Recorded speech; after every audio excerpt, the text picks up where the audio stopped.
Hello students, आज हम लोग बात करने वाले हैं class 11 chapter number 6 work energy and power के अंदर एक्सरसाइज के सम की। लास्ट वीडियो लेक्चर में हम लोगों ने इलिस्ट्रेशन नंबर 6.12 और इलिस्ट्रेशन नंबर 6.13 को कंप्लीट किया था। रेडी? फिर एक्सरसाइज के अंदर भी हम लोगों ने ऑलरेडी कुछ सम कंप्लीट किए हुए हैं। रेडी? तो चलो आज हम लोग बात करने वाले एक्सरसाइज के सम नंबर 6.13 के।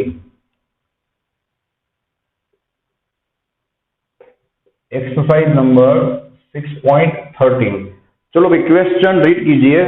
यहाँ पे आप लोगों को एक रेन ड्रॉप दिया हुआ है, रेन ड्रॉप जिसकी रेडियस दी हुई है 2 मिलीमीटर। चलो हम लोग पूरा क्वेश्चन यहाँ पे ड्रॉ करने वाले हैं, तो आपको क्या रहेगा कि समझने में इजी होगा। चलो यहाँ पे आप लोगों को रेडियस दिया हुआ है small r 2 millimeter. Ready?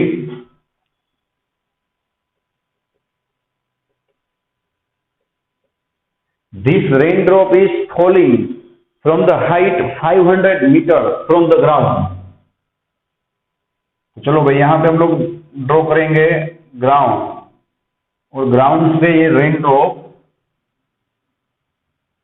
500 metre की टोटल हाइट पे रेडी फॉल हो रहा है। आप लोगों को क्या फाइंड करना है भाई? आप लोगों को क्वेश्चन पे ध्यान दीजिए। You have to find the work done by gravitational force, the work done by gravitational force in the first half and in the second half of the journey of raindrop. मतलब कि इस raindrop की first half journey कौन सी होगी भाई? कितना होगा? Ready? और सेकंड हाफ जर्नी होगी यहाँ पे। तो सिंपल सी बात है भाई, फर्स्ट हाफ मतलब कितना होगा? 500 का half.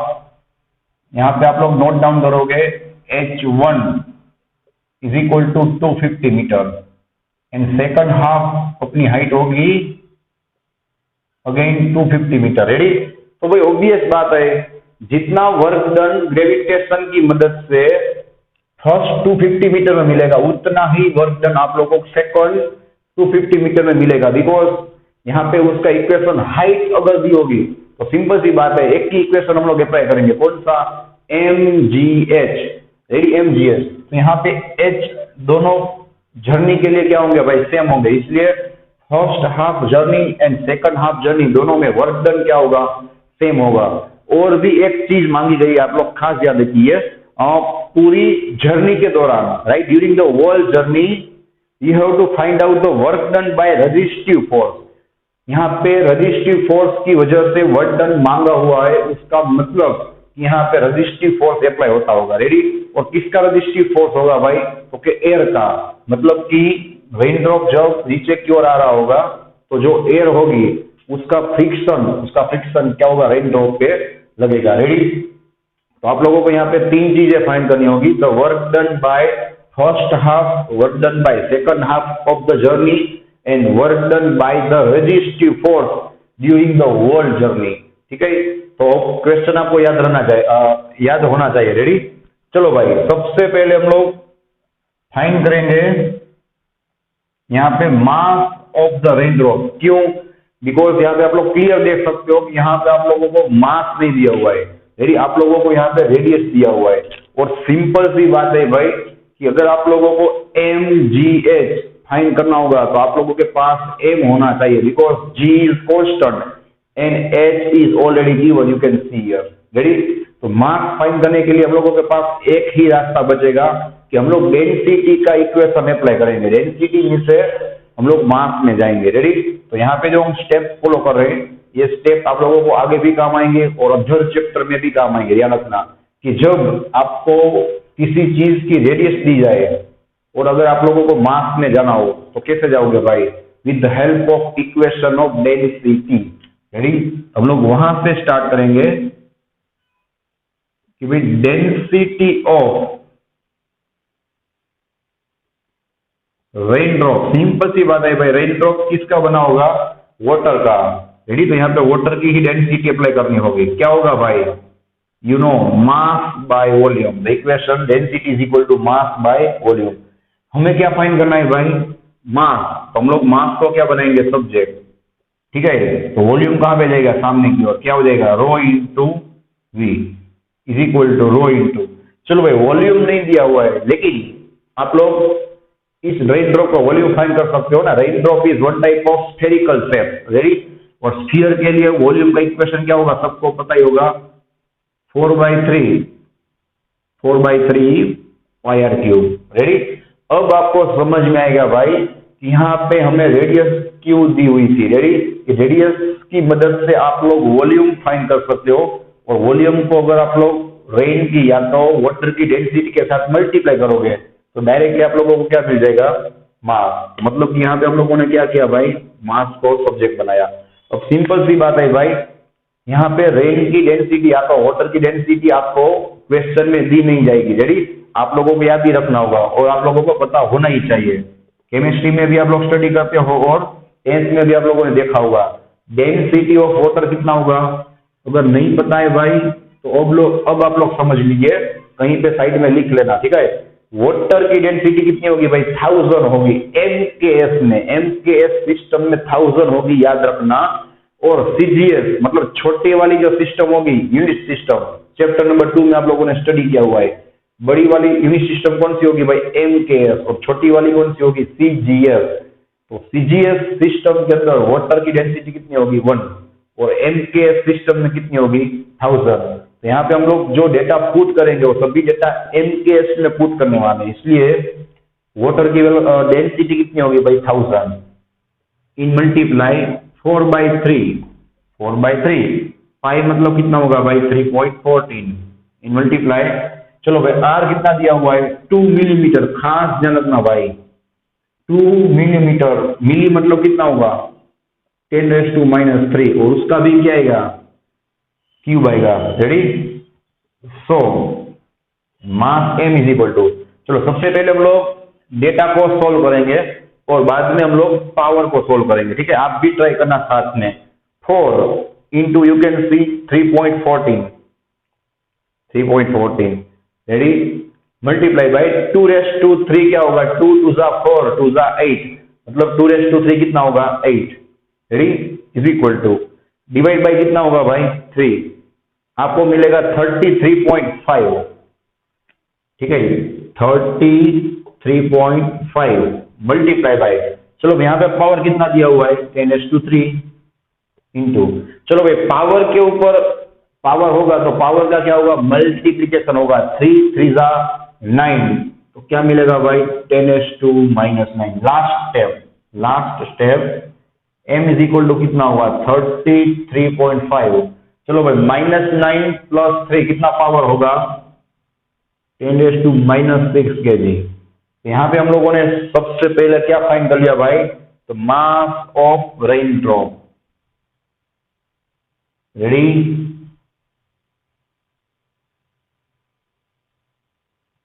Mass of rain drop हम लोगों ने फाइंड कर लिया। चलो भाई अब हम लोग क्या करेंगे, first half and second half में वर्क डन फाइंड करेंगे, ready.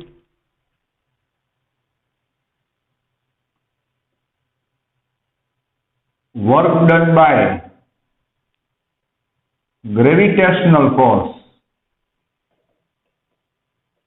work done by gravitational force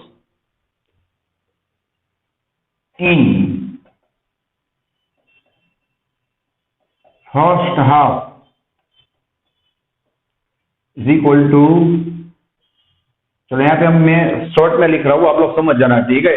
work done by gravitational force in first half और work done by gravitational force in second half, मैंने स्टार्टिंग में ही बताया दोनों क्या होंगे भाई, सेम होंगे, बिकॉज दोनों जर्नी के अंदर डिस्प्लेसमेंट क्या हो रहा है, सेम हो रहा है।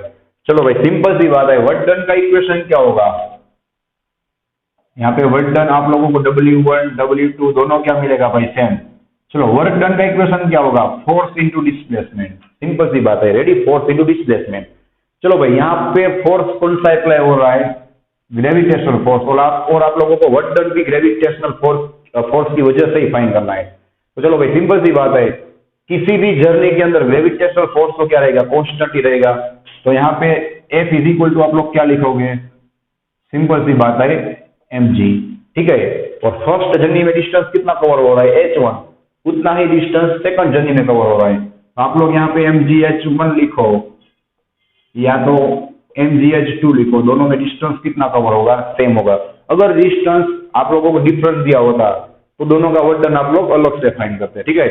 दूसरी बात कि आप लोग यहाँ पे क्लियर भी देख सकते हो कि mgh वाला इक्वेशन आ गया, रेडी। तो वर्क डन बोलो या तो उसकी पोटेंशियल एनर्जी बोलो, दोनों का इक्वेशन क्या हो गया, सेम। चलो भाई यहाँ पे हम लोग डेटा को पुट करेंगे। मास, अब आपको पता चलेगा हम लोगों ने सबसे पहले मास क्यों फाइंड किया, राइट। यहाँ पे पुट करने के लिए कितना होगा, 33.5 इंटू 10⁻⁻⁶। चलो आपकी बुक में सॉल्यूशन के अंदर आंसर दिया होगा, उसमें जी 9.8 लिया हुआ है। हम लोग हर बार क्या करेंगे भाई, जी को 10 लेंगे, ठीक है। तो ध्यान रखना। चलो भाई h1 या तो h2 दोनों क्या होगा, सेम। यहाँ पे आपको कितना मिलेगा भाई, 250।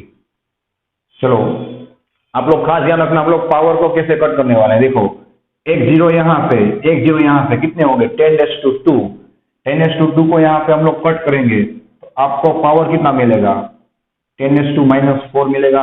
अब बाकी बचा जो आप लोग मल्टीप्लीकेशन करोगे 33.5, रेडी। यहाँ से जीरो मैंने निकाल लिया हुआ है, यहाँ से भी जीरो निकाल दिया है, कितना बचेगा, ओनली 25। चलो आपको मिलेगा 837.5, रेडी, 837.5।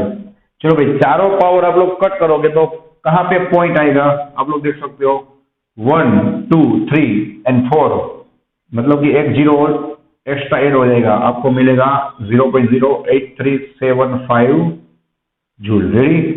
चलो भाई एक काम हो गया, आप लोगों को जो मांगा था work done by gravitational force वो आपको मिल गया। अब खास ध्यान रखना, सिंपल सी बात है, आप लोगों को रजिस्टिव फोर्स की वजह से जो लॉस हो रहा है या तो वर्क डन हो रहा है वो फाइंड करना है पूरी जर्नी के दौरान।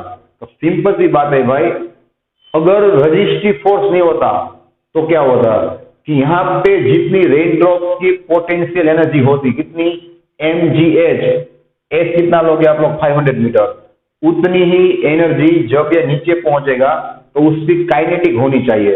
अब आप लोग क्वेश्चन रीड कीजिए, क्वेश्चन में आप लोगों को जब ये ग्राउंड पे पहुंचने आएगा तो उसकी वेलोसिटी 10 मीटर पर सेकंड बताई हुई है, रेडी।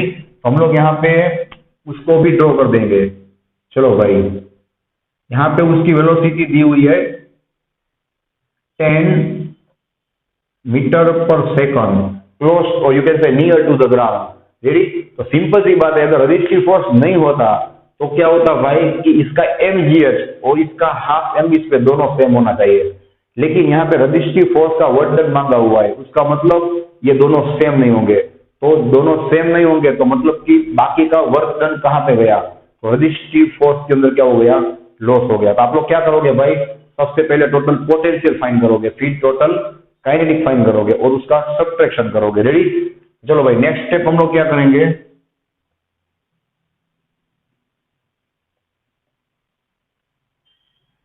टोटल एनर्जी और you can say total work done, total energy of rain drop, clear लिखा हुआ है at h is equal to 500 metre, ready. 500 metre पे उसकी पोटेंशियल एनर्जी कितनी होगी भाई, सिंपल सी बात है, उसका इक्वेशन क्या होगा, mgh, लेकिन यहाँ पे आप लोग h 500 मीटर लोगे।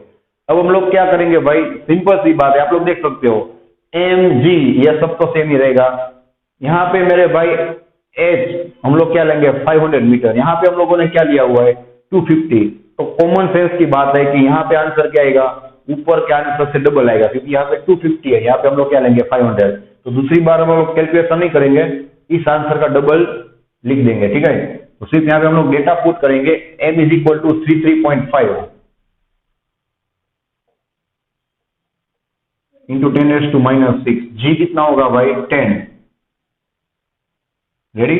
और यहाँ पे हम लोग h कितना अप्लाई करेंगे 500। चलो आपको इसका आंसर कितना मिलेगा, मैंने क्या बताया भाई, इसका हम लोग डबल निकाल लेंगे, ठीक है। 0.08375 इंटू 2 कितना मिलेगा? 0.1675 1675 जूल। मतलब कि रेन ड्रॉप का at the height of 500 metre potential energy कितना होगा भाई? 0.1675 जूल। चलो अब क्या लिखें, अब क्या फाइंड करेंगे भाई? Kinetic energy of rain drop, और कैसे total energy of rain drop near to the ground, ठीक है। तो अगर ये दोनों सेम आ जाएगा तो मतलब यहाँ पे रजिस्टिव फोर्स अप्लाई होगा, लेकिन अगर ये दोनों सेम नहीं आएगा तो यहाँ पे रजिस्टिव फोर्स होता, राइट।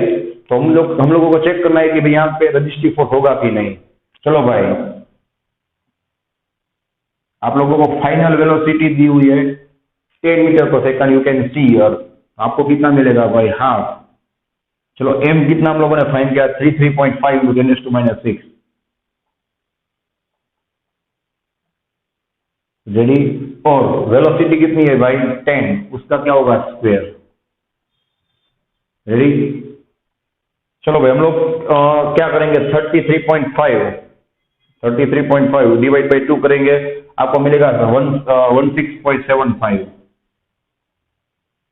चलो भाई पावर में खास ध्यान रखना, यहाँ पे क्या होगा? 10⁻2 और 10⁻⁻6 कितना हो जाएगा? 10⁻⁻4, ठीक है। चलो भाई ये चारों पावर को हम लोग यहाँ से कट करेंगे, 1 2 3 4, मतलब कि और 2 जीरो यहाँ पे आप लोगों को ऐड करने होंगे। 0.001675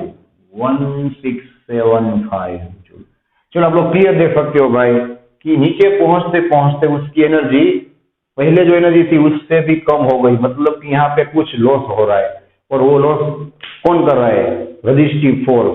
अब आप लोगों को फाइनली मिल जाएगा the work done by resistive force, ठीक है।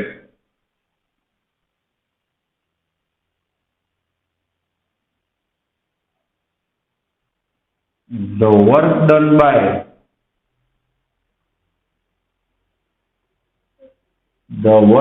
Bye resistive force is equal to कितना होगा भाई? एनर्जी लॉस, ठीक है ना। जितना इस जर्नी के दौरान एनर्जी का लॉस होगा उतनी एनर्जी क्या होगी भाई? रजिस्टिव फोर्स की वजह से उसमें वर्क डन होगा। तो चलो भाई सिंपल सी बात है, हम लोग क्या करेंगे? Final minus initial. चलो फाइनल काइनेटिक एनर्जी कितनी थी? 0.00167 माइनस इनिशियली उसके पास कितनी एनर्जी थी? 0.1675। चलो सिंपल सी बात है भाई, यहाँ पे आंसर क्या आएगा? माइनस, ठीक है। चलो भाई आप लोग भी माइनस ट्राई करना, 0.001675 माइनस 0.1675 कितना मिलेगा? Minus 0.1658 minus 0.1658 joule. चलो भाई माइनस क्या बता रहा है आप लोग समझ गए होंगे। यहाँ पे जो रजिस्टिव फोर्स अप्लाई होगा वो सिंपल सी बात है ऑपोजिट साइड होगा। मैंने पहले भी बताया था कि भाई अगर उस किसी भी चीज की मोशन जिस डायरेक्शन में होगी उससे रजिस्टिव फोर्स या तो फ्रिक्शन क्या होगा? ऑपोजिट होगा। यहाँ पे रेन ड्रॉप नीचे की ओर आ रहा है तो बीच में जो एयर होगी उसका जो रजिस्टिव फोर्स होगा वो कहाँ पे होगा? ऑपोजिट साइड, ऊपर की ओर, इसलिए यहाँ पे माइनस आएगा। रेडी। माइनस क्या बता रहा है कि रजिस्टिव फोर्स की वजह से इस रेन ड्रॉप का थोड़ा एनर्जी लॉस हो गया, ठीक है। तो जितना एनर्जी लॉस हो गया उतनी कम एनर्जी के साथ वो क्या करेगा? नीचे की ओर पहुंचेगा। रेडी। चलो अब हम लोग बात करते हैं एक्सरसाइज के सम नंबर 6.14 की। रेडी। चलो भाई नेक्स्ट सम एक्सरसाइज नंबर 6.14। यहाँ पे डायरेक्ट आंसर आएगा भाई। आप लोगों को दिया हुआ है एक मॉलिक्यूल एक हॉरिजॉन्टल वॉल के साथ 200 मीटर पर सेकंड की स्पीड से हीट हो रहा है, मतलब उस पे क्या होगा भाई? कोलाइड होगा, कोलाइड, और एंगल दिया हुआ है 30 डिग्री। रेडी। और अब मैं जो बोल रहा हूं वो आप लोग खास टिक कर लेना कि यहाँ पे मॉलिक्यूल सेम स्पीड के साथ रिबाउंड हो रहा है। The molecule will rebound with the same speed. That means उसकी इनिशियल स्पीड और फाइनल स्पीड सेम दी हुई है। रेडी। और सिंपल सी बात है भाई, मोलेक्यूल वॉल के साथ कोलाइड करेगा तो वॉल की वेलोसिटी में कुछ फर्क नहीं पड़ेगा, मतलब उसकी काइनेटिक एनर्जी क्या रहेगी, पहले और बाद में सेम ही रहेगी। रेडी। और मॉलिक्यूल की वेलोसिटी आप लोगों को यहाँ पे इनिशियल और काइनेटिक सेम बताई हुई है, मतलब उसकी भी काइनेटिक एनर्जी क्या रहेगी, सेम। तो आप लोगों को दो चीजें पूछी हुई है कि यहाँ पे मोमेंटम कंजर्वेशन होगा कि नहीं। तो सिंपल बात है भाई, मैंने आपको फर्स्ट ही लेक्चर में बताया था इंट्रोडक्शन ऑफ कोलाइजन में कि भाई किसी भी टाइप का कोलाइजन और किसी भी सिचुएशन में मोमेंटम कंजर्वेशन तो होगा ही, because it is universal conservation law. Ready. और दूसरी चीज मांगी हुई है कि यहाँ पे कौन सा कोलाइजन होगा, इलास्टिक और इन इलास्टिक। तो सिंपल सी बात है भाई, यहाँ पे इलास्टिक कोलाइजन होगा, क्योंकि यहाँ पे आप लोगों को एक ही चीज बताई हुई है कि भाई इनिशियल और फाइनल वेलोसिटी सेम है, मतलब कि उसकी इनिशियल और फाइनल वेलोसिटी सेम होगी तो उसकी काइनेटिक भी क्या होगी, सेम। और मैंने आपको पहले ही बताया था कि इलास्टिक और इनलास्टिक के बीच में डिफरेंस फाइंड करने के लिए एक ही चीज आप लोगों को फाइंड करनी होगी, काइनेटिक एनर्जी। अगर दोनों में सेम होगी तो इलास्टिक और सेम नहीं होगी तो इनइलास्टिक। यहाँ पे क्या होगा भाई, दोनों में सेम होगा। फिर भी यहाँ पे हम लोग कुछ लाइन लिखने वाले हैं, ठीक है। चलो भाई क्या लिखेंगे हम लोग कि for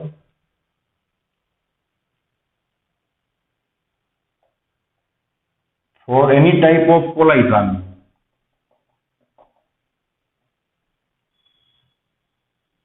for any type of collision, momentum will always be conserved। Ready. तो भाई मोमेंटम का कंजर्वेशन तो होने ही वाला है। Next step, before and after collision of molecule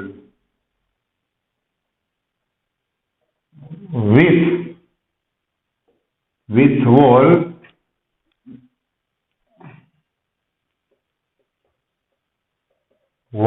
will be at rest।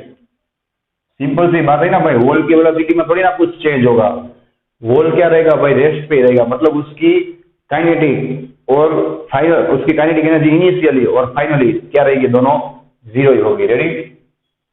आप लोग लिख सकते हो यहाँ पे, सो K1 and K2 of wall will be zero.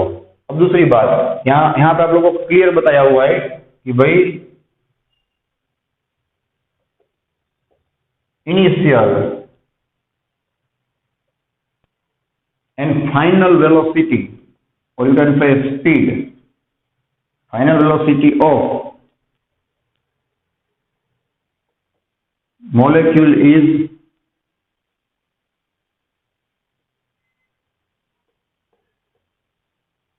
Same here. ठीक है कि भाई मॉलिक्यूल की वेलोसिटी इनिशियली और फाइनली दोनों तो सेम है, तो सिंपल सी बात है भाई, उसकी वेलोसिटी सेम होगी तो ऑब्वियस बात है उसकी इनिशियल काइनेटिक और फाइनल काइनेटिक क्या होगी भाई, सेम ही होगी ना। तो यहाँ पे काइनेटिक एनर्जी का क्या होगा भाई, कंजर्वेशन होगा। तो नेक्स्ट स्टेप क्या लिखोगे, so total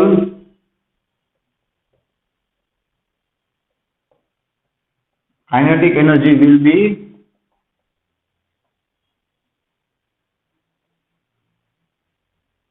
conserved। Ready? So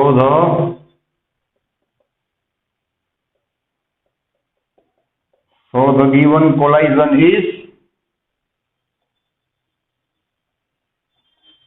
elastic. Ready. यहाँ पे मैंने पूरा आपको आंसर लिख के बताया हुआ है। चलो अब हम लोग बात करेंगे एक्सरसाइज के सम नंबर 6.15 की।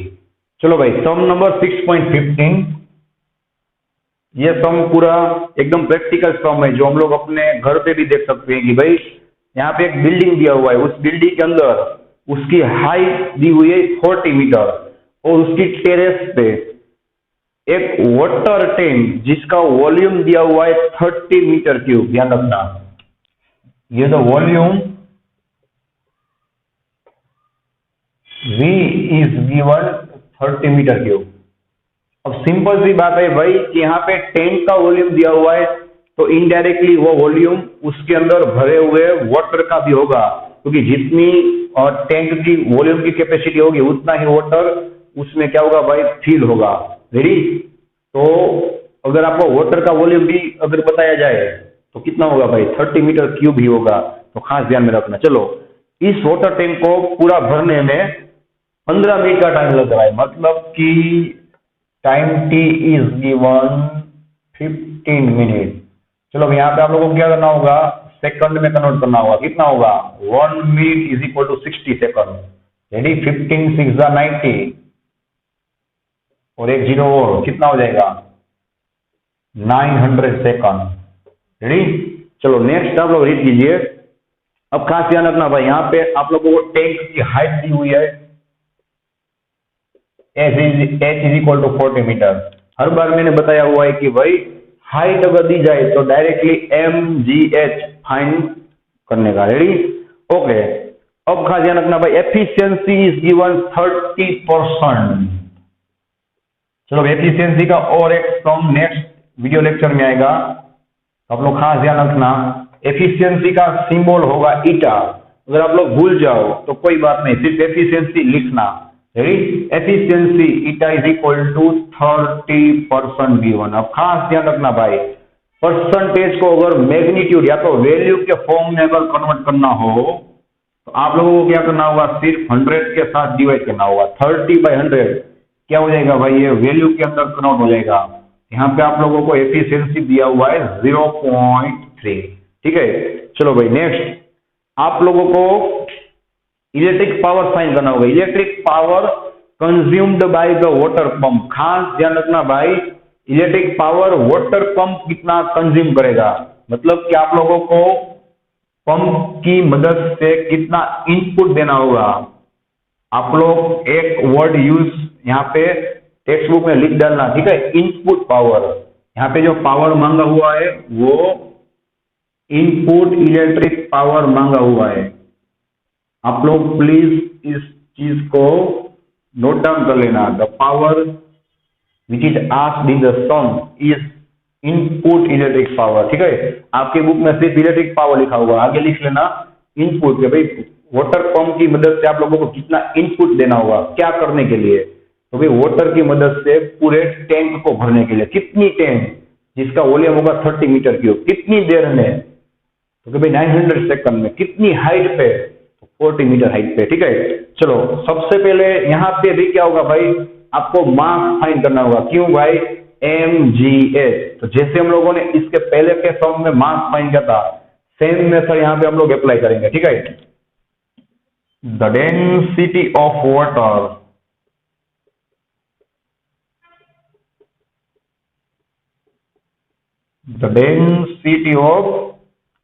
Water rho is equal to, चलो बी मैंने बताया था क्या होगा, मास बाय वॉल्यूम। हम लोग फिर से मास को क्या बनाएंगे भाई, सब्जेक्ट क्या होगा, mass is equal to density. Volume कहाँ पे जाएगा भाई, सामने की ओर। लास्ट सम के अंदर हम लोगों ने volume is equal to 4/3 pi r cube लिखा था। यहाँ पे कोई जरूर नहीं, बिकॉज यहाँ पे वॉल्यूम 30 मीटर क्यूब ऑलरेडी दिया हुआ है। चलो भाई मैंने अभी बताया था वाटर की डेंसिटी कितनी होगी, MKS सिस्टम के अंदर 10⁻3 और वॉल्यूम यहाँ पे बताया हुआ है 30। कितना होगा भाई, 30 इंटू 10⁻3 किलोग्राम। ठीक है? कि भाई इतना किलोग्राम वाटर इस टैंक के अंदर होगा। रेडी? चलो अब हम लोग बात करेंगे mgh की।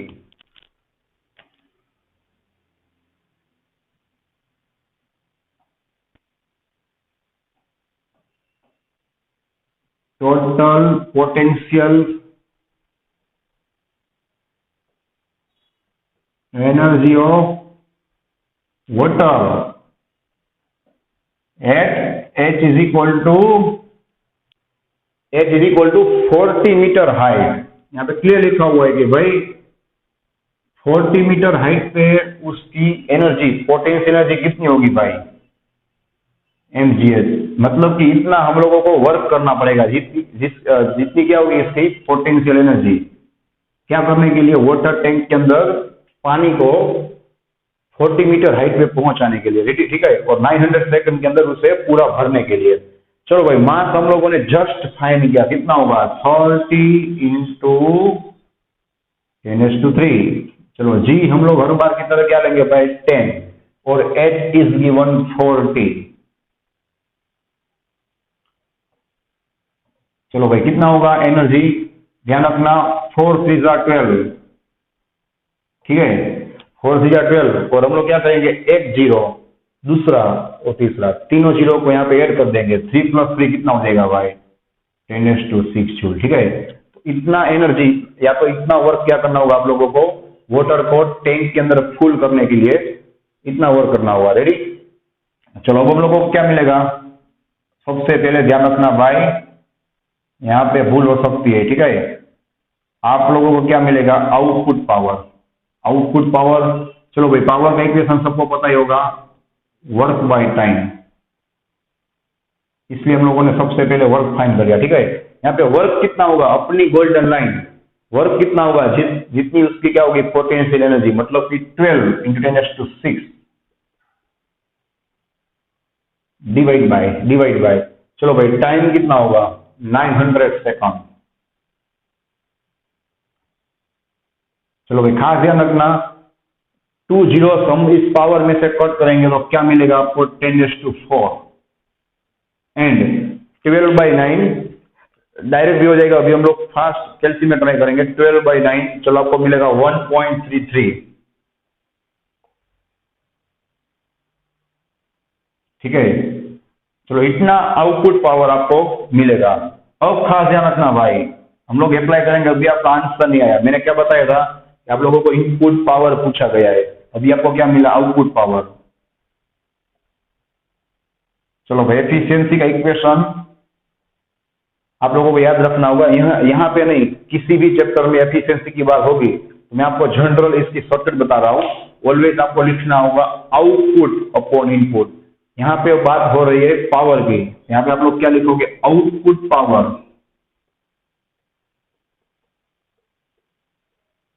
Ready? Output power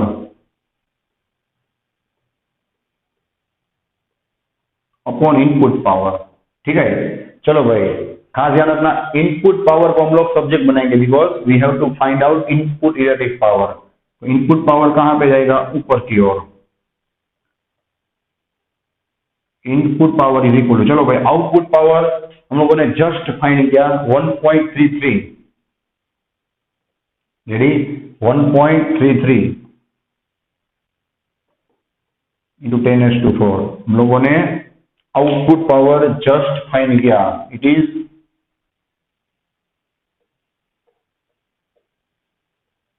output power, ready. और चलो, एफिशिएंसी कहां पे जाएगी? नीचे डिनोमिनेटर के अंदर। चलो, एफिशिएंसी को हम लोगों ने रेडी रखा हुआ है 0.3, रेडी। तो आपको आंसर मिलेगा input power is equal to, चलो 1.3333 डिवाइड बाई क्या करोगे भाई? 0.3, आपको मिलेगा 4.44। सी आपको मिलेगा 4 इंटू 10⁴ वोट। ये मिल गया आंसर। अब हम लोग किलोवाट में कन्वर्ट करना चाहें तो किलोवाट मतलब कितना हुआ? 10⁻3। तो यहां से एक पावर में बाजू में ट्रांसफर कर दूंगा। चलो, क्या होगा? 44.4 इंटू कितना हो जाएगा? 10⁻3 वोट। चलो भाई, 10⁻3 मतलब कितना होगा? किलो। तो फाइनली आपको मिलेगा 44.4 किलोवाट। मतलब कि प्रैक्टिकली अगर हम लोग बात करें कि भाई आप लोगों को 40 मीटर हाइट पे 900 सेकंड के अंदर, मतलब कि 15 मिनट के अंदर इतनी टैंक को पानी से फुल करना होगा, इतनी एफिशिएंसी के साथ, तो आप लोगों को मिनिमम मार्केट में से 44.4 किलोवाट पावर वाली मोटर को परचेस करना होगा, लेना होगा। रेडी? मिनिमम इतने पावर वाली। तो ये क्या होगा भाई? 15 मिनट के अंदर ये वाटर टैंक फुल हो जाएगा। रेडी? चलो, नेक्स्ट वीडियो के अंदर हम लोग यहाँ से एक्सरसाइज को कंटिन्यू करेंगे। So thanks for watching this video. Take care of yourself and see you soon in the next lecture.